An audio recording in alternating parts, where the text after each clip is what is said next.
Sir आ रही है। चलें स्टार्ट करते हैं जी।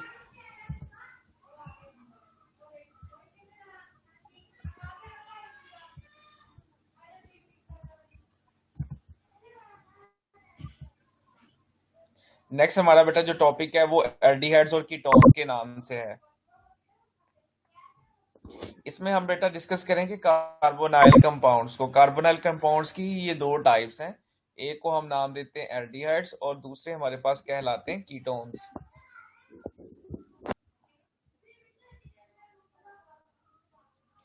इसमें भी उसी तरह से वही चीजें होंगी। पहले आप इसका इंट्रोडक्शन होगा, फिर हम इसके डिस्कस करेंगे प्रिपरेशंस को, और फिर इसका होगा फिजिकल एंड केमिकल प्रॉपर्टीज, और लास्ट पे इसके होंगे यूजेस। छोटा सा पोर्शन नॉमेनक्लेचर का भी है जो हम पहले आपको करवा भी चुके हैं एक दफा नॉमेनक्लेचर के डिटेल में। नॉमेनक्लेचर की डिटेल में इसको हमने एक दफा डिस्कस किया था।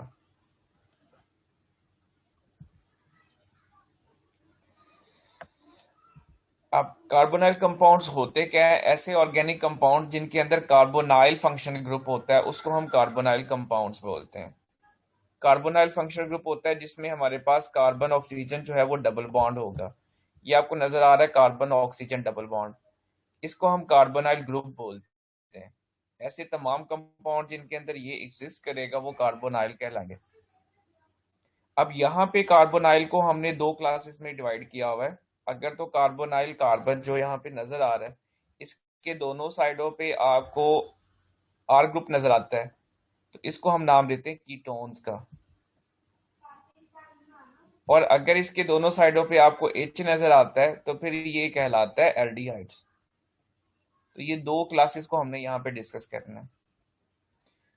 The homologous series of both aldehydes and ketones have the general formula CnH2n and oxygen। जितने कार्बन्स होंगे उसका डबल जो है वो हमारे पास हाइड्रोजन होंगे, और एक हमारे पास ऑक्सीजन होगा। यहाँ पे ये इनका जनरल फार्मूला होगा।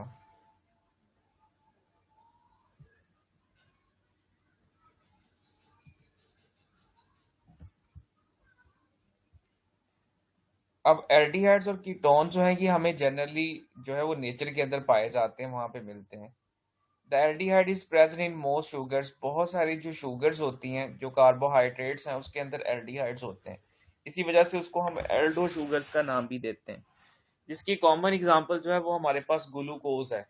अब ग्लूकोज में एल्डिहाइड फंक्शनल ग्रुप होता है, इस वजह से उसे एल्डो शुगर्स भी बोलते हैं।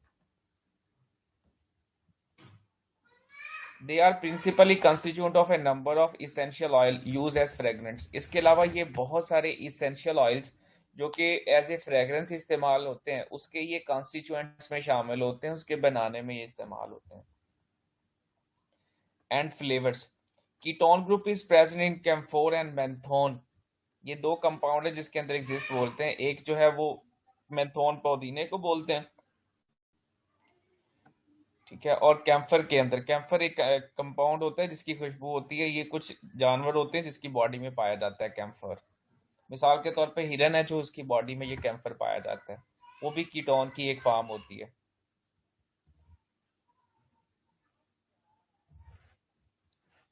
इसके बाद है नोमेनक्लेचर। अब नोमेनक्लेचर सर ऑलरेडी आप लोग सर जानते हो जी जी, पूछे पूछे। सर कैम्फर को कस्तूरी कहते हैं। हाँ जी हाँ जी।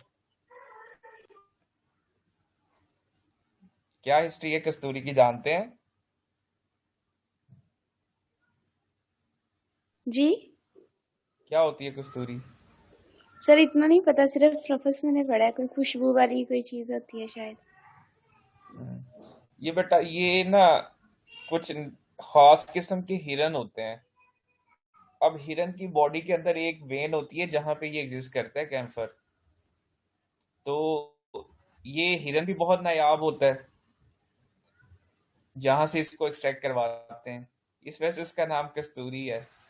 तो ऐसी चीज जो बहुत ही नायाब हो और जिसको गेन करना उससे भी ज्यादा मुश्किल हो, वो कस्तूरी कहलाती है। उसकी टर्म में फिर हम कस्तूरी बोल देते हैं।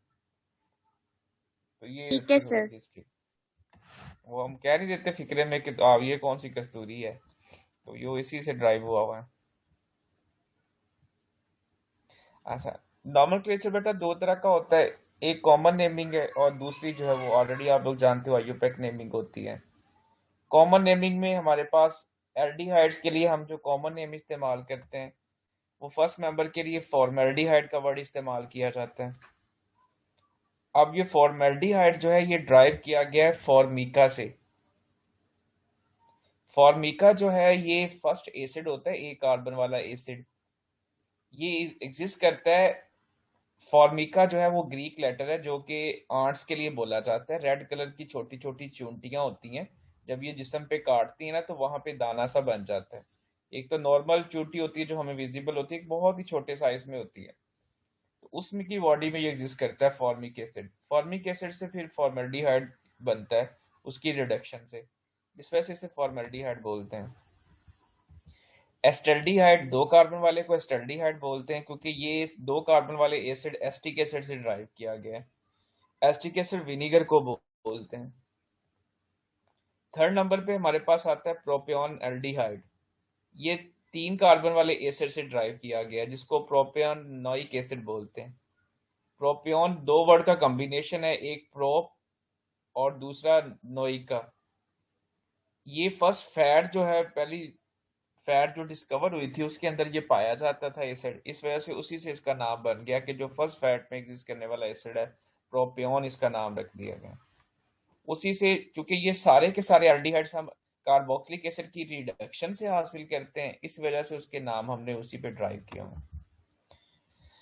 चार कार्बन वाले को हम ब्यूटायर एल्डिहाइड बोलते हैं क्योंकि चार कार्बन वाला जो एसिड होता है उसे ब्यूटेरिक एसिड बोलते हैं। ब्यूटेरिक एसिड जो रोटन बटर होता है, खराब मक्खन जो होता है, उसके अंदर पाया जाता है। इसके अलावा अगर हमने इसकी नंबरिंग करनी हो तो उसको अल्फा बीटा गामा के लिहाज से करते हैं। कार्बोनिल कार्बन के बाद जो पहला कार्बन आएगा उसे अल्फा कार्बन बोल रहे हैं, सेकंड वाले को बीटा, थर्ड वाले को गामा एंड देन डेल्टा। तो अगर कोई फंक्शनल ग्रुप वहां पे अटैच है तो उसके अकॉर्डिंग हम उसको बीटा मिथाइल बोल देंगे, अगर वो गैमा पे कनेक्टेड है तो गैमा मिथाइल बोल देंगे और एंड पे हम एल्डिहाइड का वर्ड लगा देंगे। ये कॉमन नेमिंग है। इसी तरह की कॉमन नेमिंग बेटा जो हम कीटोन्स के लिए भी इस्तेमाल करते हैं कि जो कीटोन्स में कार्बोनियल कार्बन के साथ अल्काइल ग्रुप अटैच होते हैं उसका नाम लिखो और एंड पे कीटोन का इजाफा करते हैं। मिसाल के तौर पे फर्स्ट वाले में दो मिथाइल लगे हुए हैं, जैसे इसका नाम होगा डाई मिथाइल, क्योंकि एक कार्बन वाला अल्काइल जो है वो मिथाइल कहलाता है। डाई मिथाइल कीटोन इसका नाम होगा। अब सेकंड वाले में दो अल्काइल ग्रुप कनेक्टेड है, एक में दो कार्बन है जिसको हम इथाइल बोलते हैं और दूसरी साइड पे कार्बोनियल कार्बन के साथ एक कार्बन जो है वो कनेक्टेड है, इसको मिथाइल बोलते हैं। अल्फाबेटिकली ई पहले आता है, लिहाजा ई का नेम पहले आएगा और एम बाद में आता है, इसको नाम होगा ethyl methyl ketones. In short जो भी अल्काइल ग्रुप कनेक्टेड हैं अब उनका नाम लिखो और एंड पे कीटोन का इजाफा कर दें, तो ये कॉमन नेमिंग हो जाएगी।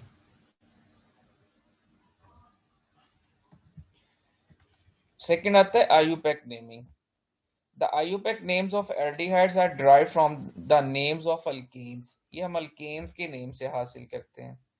Having the same number of carbon atom, जितने कार्बन वाले अल्केन्स होगा उतने कार्बन वाला ही एल्डिहाइड हम उसका नाम देंगे, उसी से ड्राइव होगा।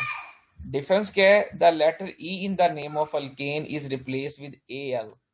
अल्केन के ई को आपने रिप्लेस कर देना ए एल के साथ एल्डिहाइड के केस में। The position of other group in the chain are indicated by using numbers. जो इसके अलावा फंक्शनल जो भी अल्काइल ग्रुप कनेक्टेड होंगे उसकी पोजीशन को आपने नंबर से इंडिकेट करना है। Numbering start from the carbonyl carbon, numbering हमेशा कार्बोनाइल कार्बन से स्टार्ट करेंगे और एल्डिहाइड में हमारे लिए आसानी है कि एल्डिहाइड ग्रुप हमेशा नंबर 1 पे होता है क्योंकि इसके एक साइड पे हाइड्रोजन होना जरूरी है। अब एक साइड पे अगर हाइड्रोजन हो गई है तो इट मीन्स कि दूसरी साइड पे ही चेन ने इंक्रीज करना है, फर्स्ट साइड पे चेन इंक्रीज नहीं कर सकती। ऐसा एल्डिहाइड में लोकेशन बताने की जरूरत नहीं पड़ती फंक्शनल ग्रुप की। अब एक कार्बन होगा तो एक कार्बन वाले को मीथेन बोलते हैं, मीथेन से इसका नाम बन जाएगा मेथानॉल। अब टू कार्बन होंगे तो टू कार्बन वाले को इथेन बोलते हैं, तो इथेन से इसका नाम हो जाएगा एथानॉल। तीन कार्बन हो तो तीन कार्बन वाले को प्रोपेन बोलते हैं, प्रोपेन का लास्ट ई रिमूव करें और प्रोपेन से बन जाएगा प्रोपेनॉल। और अगर कोई अल्काइल ग्रुप कनेक्टेड है तो आपको उसकी लोकेशन बताना होगी। मिसाल के तौर पे जो थर्ड कंपाउंड है, फोर्थ है, इसमें नंबर 2 पे क्लोरीन लगी हुई है, क्लोराइड एटम, इसका नाम होगा 2 क्लोरो ब्यूटानॉल। इसके अलावा एल्डिहाइड्स ग्रुप जो है ये दो तरह से एग्जिस्ट कर सकते हैं, ये एलिफेटिक में भी एग्जिस्ट करते हैं और एरोमेटिक में भी एग्जिस्ट करते हैं। एरोमेटिक में बेंजीन रिंग के साथ एल्डिहाइड ग्रुप कनेक्टेड होता है तो इसका नाम होगा बेंजल्डिहाइड।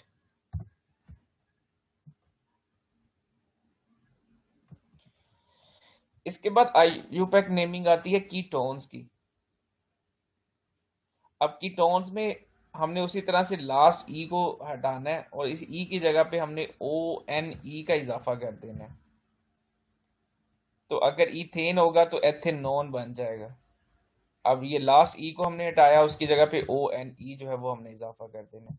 मिसाल के तौर पे इसमें 3 कार्बन है, 1 2 एंड 3 कार्बन। तो 3 कार्बन वाले को हम प्रोपेन बोलते थे, लिहाजा इसका नाम हो जाएगा प्रोपेनोन।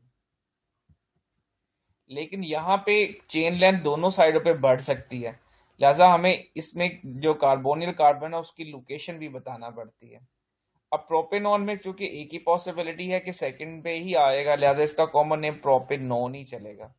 आप 2 लिखना चाहो लिख ले, नहीं लिखना चाहते तब भी ये प्रोपेनॉन ही कहलाएगा। इसी तरह सेकंड वाले में 4 कार्बन है और नंबर 2 पे कार्बोनियल है, तो 4 वाले को ब्यूटेन बोलते हैं, तो ब्यूटेन से ये बन जाएगा ब्यूटेनोन और साथ में इसकी लोकेशन बता देंगे 2 ब्यूटेनोन।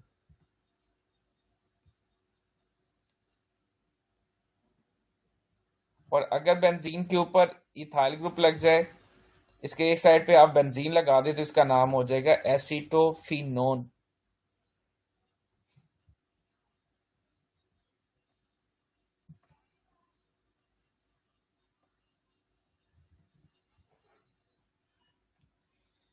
इसके बाद है preparation of aldehydes and ketones. अब एल्डिहाइड्स और कीटोन्स जो हैं ये प्रिपेयर किए जाते हैं प्राइम अल्कोहल्स की ऑक्सीडेशन से।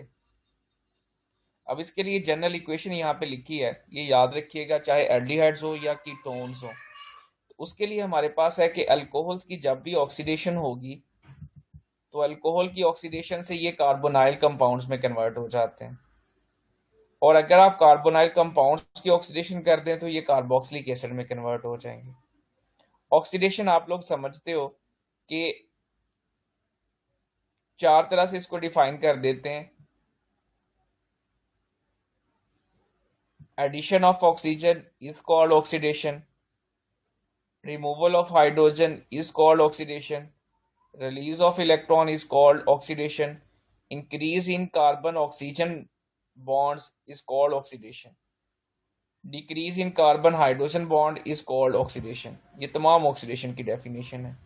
फिर ऑक्सीडाइजिंग एजेंट आप लोगों को याद करवाए हुए हैं कि K2Cr2O7 हो जाए, KMnO4 हो जाए, ये दोनों ही H2SO4 के साथ मिलकर काम करते हैं। और थर्ड नंबर पे आ जाता है कंसंट्रेटेड नाइट्रिक एसिड हो सकता है, हाइड्रोजन पर हो सकता है, ये दोनों ही ऑक्सीडाइजिंग एजेंट हैं। तो अल्कोहल की ऑक्सीडेशन से याद रखिएगा कार्बोनाइल कंपाउंड्स बनते हैं और कार्बोनाइल कंपाउंड्स की ऑक्सीडेशन से कार्बोक्सिलिक एसिड्स। और अगर आप इनकी रिडक्शन करते हैं तो यही रिएक्शन रिवर्स हो जाता है, कार्बोक्सिलिक एसिड से कार्बोनाइल कंपाउंड्स और कार्बोनाइल कंपाउंड्स की अगर आप रिडक्शन करते हैं तो आप अल्कोहल्स बना लोगे।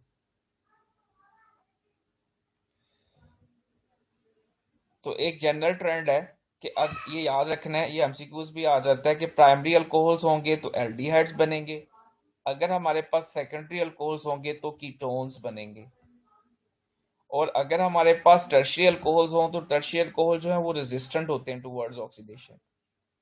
उसकी रीजन ये होती है कि टर्शियरी अल्कोहल में जिस कार्बन के साथ OH लगा होता है उसके साथ हाइड्रोजन नहीं बचता। तो बेसिकली ऑक्सीडेशन उस हाइड्रोजन की होनी होती है जो कार्बोनियल कार्बन के साथ कनेक्टेड होता है, जिसके साथ OH लगा होता है। तो इसमें चूंकि वो हाइड्रोजन नहीं होता है, इस वजह से ये रेजिस्टेंट होता है ऑक्सीडेशन। हाँ, अगर इसकी ऑक्सीडेशन हो जाए तो वो एलिमिनेशन रिएक्शन देता है और उससे अल्कीन्स बनते हैं। ये ट्रेंड याद रखना है।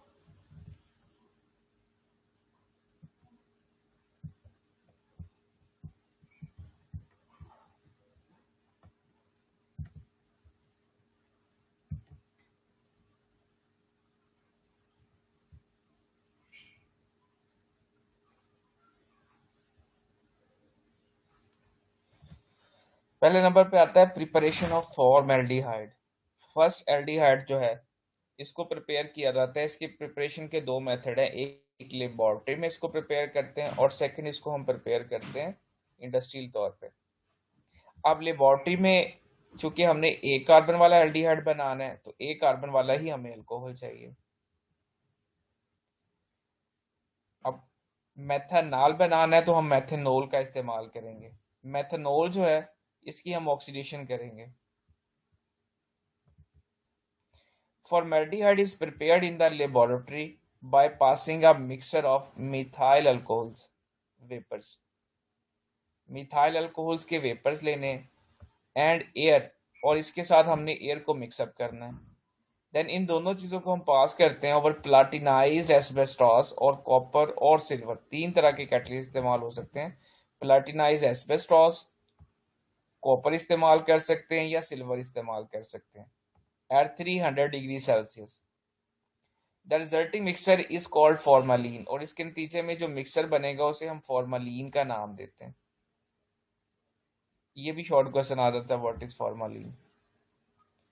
Formalin is the mixture of 40% formaldehyde, इसमें 40% फॉर्मेल्डिहाइड होता है, 8% मिथाइल अल्कोहल और 52% जो है वो वाटर होता है। इसी का रिएक्शन नीचे दिया गया है कि मेथनॉल्स लें, इसके अंदर एयर्स को मिक्स करें, मिक्स करने के बाद आप इसको वेपराइज करवा लें दोनों को। फिर प्लाटिनस एस्बेस्टॉस जिसका टेम्परेचर 300 डिग्री सेल्सियस होता है, आपने इसकी ऑक्सीडेशन करवानी है। हाइड्रोजन इसमें से रिमूव हो जाएगा, एज अ रिजल्ट इसकी ऑक्सीडेशन होकर मेथनॉल बन जाएगा।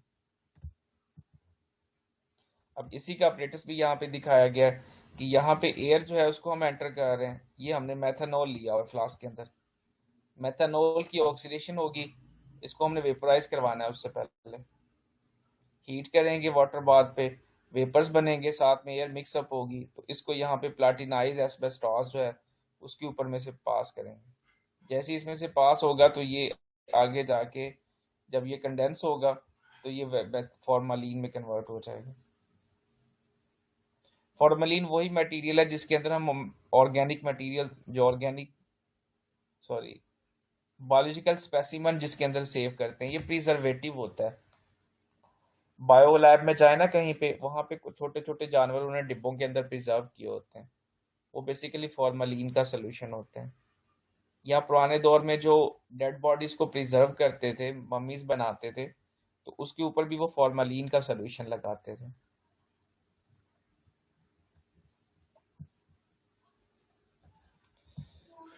अब यही मेथनॉल जो है इंडस्ट्री तौर पे भी प्रिपेयर होता है। अब इसमें फर्क क्या है, सिर्फ और सिर्फ कैटलिस्ट का फर्क है।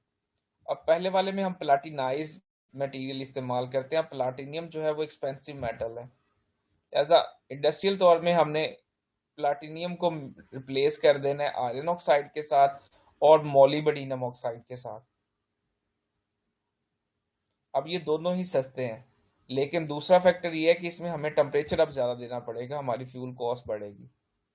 लेकिन चूंकि हमने इसको लार्ज स्केल पे जाना है, इस वजह से कैटलिस्ट जो है उसकी कॉस्ट को रिड्यूस कर लिया जाता है। तो सेम मेथड होगा, इसकी ऑक्सीडेशन होनी है मेथनॉल की, तो मेथनॉल और प्लस वाटर बनेगा।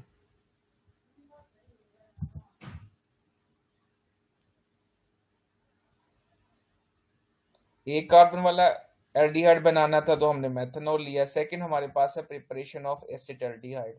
अब यहाँ पे हमें दो कार्बन वाला एल्डिहाइड चाहिए, तो जहाँ पे दो कार्बन वाला एल्डिहाइड बनाना है तो हमें दो कार्बन वाला अल्कोहल चाहिए होगा।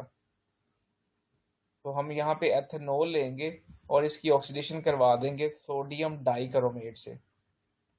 3 ऑक्सीडाइजिंग एजेंट आपको याद करवाए, सोडियम डाइक्रोमेट यूज कर लें या पोटेशियम डाइक्रोमेट इस्तेमाल करें, KMnO4 इस्तेमाल कर लें या कंसंट्रेटेड सल्फ्यूरिक एसिड इस्तेमाल कर लें, और एक फोर्थ भी हो सकता है हाइड्रोजन पेरोक्साइड, बट वो कम इस्तेमाल होता है। तो इसकी ऑक्सीडेशन होगी और ये कन्वर्ट हो जाएगा एथानॉल के अंदर।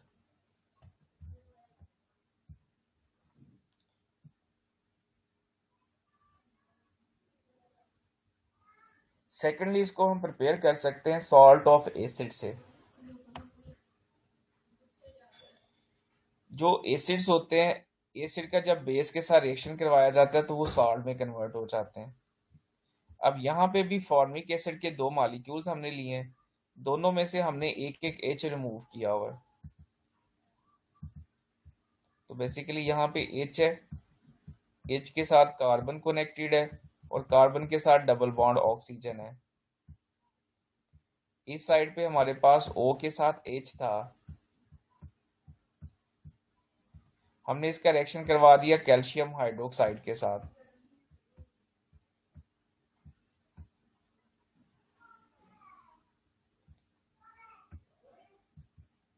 कैल्शियम हाइड्रोक्साइड हम लेते हैं, कैल्शियम हाइड्रोक्साइड में OH के 2 आयंस होते हैं। इसी तरह यहाँ पे भी फॉर्मिक एसिड के हमने 2 एसिड लेने, 2 मॉलिक्यूल्स लेंगे फॉर्मिक एसिड के, दोनों से हमने H रिमूव कर देना है।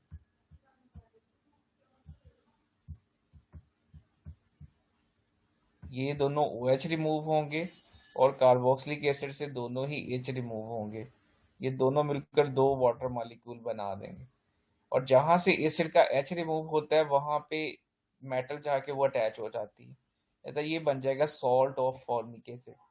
बिल्कुल इसी तरह से हमने सॉल्ट बनाया हुआ है एसिटिक एसिड का। तो हमने 2 सॉल्ट्स लिए हैं, एक है सॉल्ट ऑफ फॉर्मिक एसिड और सेकंड है सॉल्ट ऑफ एसिटिक एसिड। इन दोनों को हमने हीट करना है, एज ए रिजल्ट भी हमारे पास एस्टल्डिहाइड बनेगा। अब एस्टल्डिहाइड बनाने के लिए हमारे पास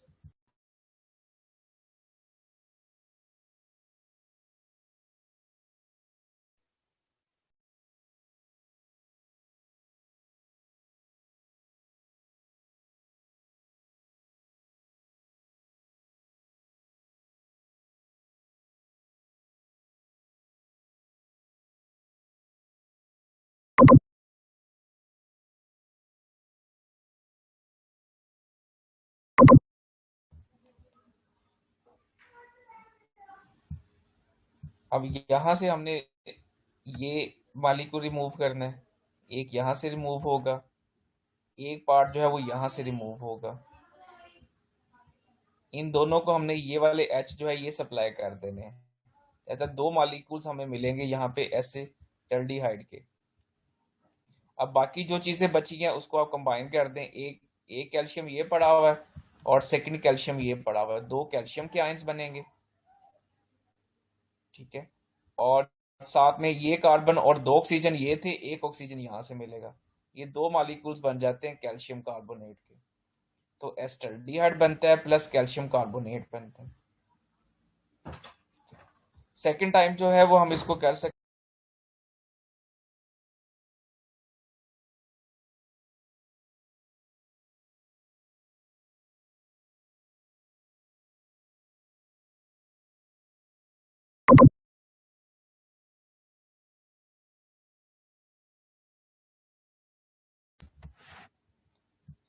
इसी तरह से हम एसीटोन भी बना सकते हैं। अब बेसिकली जो ऊपर वाला मिक्सचर हम हीट कर रहे हैं ना, इसमें लाजमी नहीं है सिर्फ एस्टल्डिहाइड बने, इसमें एसीटोन भी बनता है। क्योंकि calcium salt of acetic acid जब आप calcium salt of formic acid के साथ हीट कर रहे हैं, तो जहां पे ये दोनों मॉलिक्यूल्स आपस में रिएक्ट करेंगे, वहां पे calcium salt of acetic acid आपस में भी रिएक्ट करेगा, इसकी हीटिंग से एसीटोन भी बन जाता है। तो उसी प्रोसेस में डिस्टिलेशन से एक एसिटिक एस्टल्डिहाइड भी बन रहा है और उसी में एसीटोन भी बन सकता है। तो इस मेथड से हम एस्टल्डिहाइड भी बना लेते हैं और एसीटोन भी बना लेते हैं, और बाद में डिस्टिलेशन के प्रोसेस से हम दोनों को अलग कर सकते हैं।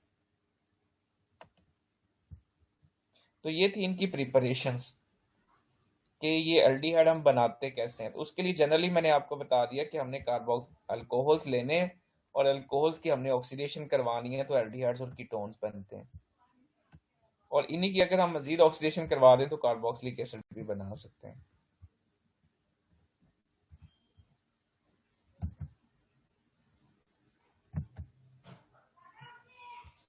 इसके बाद है रिएक्टिविटी ऑफ कार्बोनाइल कंपाउंड्स।